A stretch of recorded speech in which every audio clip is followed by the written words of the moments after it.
Previously, the critical infrastructure only looked at electricity, water, ports and gas, and we've now extended it out to 11 sectors: communications, healthcare and medical, food and grocery, finance services and markets, water and sewage, which comes under the previous water, energy, which encompasses electricity and gas plus 2 other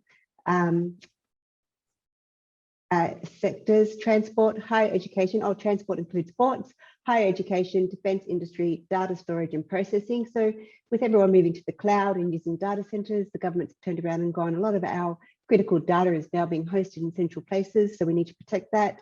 And space technology. Space technology is extremely small. It's the smallest. Correct? Yep. So the purpose of the register is to identify ultimate ownership. So they want to know who owns these assets.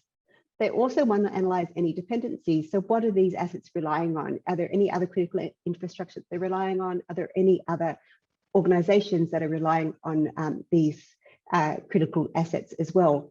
And also identify commonalities. So for example, if they find that a lot of critical infrastructure organizations are relying on one shared IT service provider, then there's a good chance that shared IT service provider will become a critical asset in itself. So they want to basically put everything together.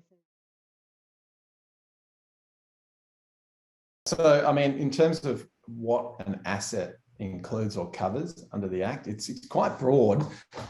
It's pretty much everything that supports that system. And so if we look at what the items are here as examples, you can see it's very similar to what we do already for a lot of our customers that are working with us on our compliance programs, where we're developing a information security asset register. So ideally, this is something that here, but what we've done is we've gone through the industries, as you can see, their communications. We've then taken from the bill, and when I say we, thank you, Sarah. Sarah has been plugging away at doing this for us. What's the definition? Is there government assistance measures in place? Do you need to have the risk management program, the mandatory reporting? And do you have enhanced security obligations? And then it talks about some examples of what a critical asset can use as a bit of a takeaway. What we're saying in terms of a next step is to get the relevant folks in your business at a compliance and risk standpoint from an enterprise viewpoint, engage them and get them to start doing the assessment to understand, hey, are we now included as a company? Because that's the bottom line in this bill. It's quite a broad coverage.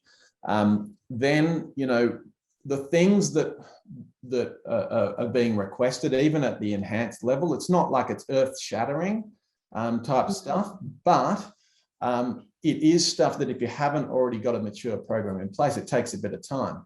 So risk management is, if you're not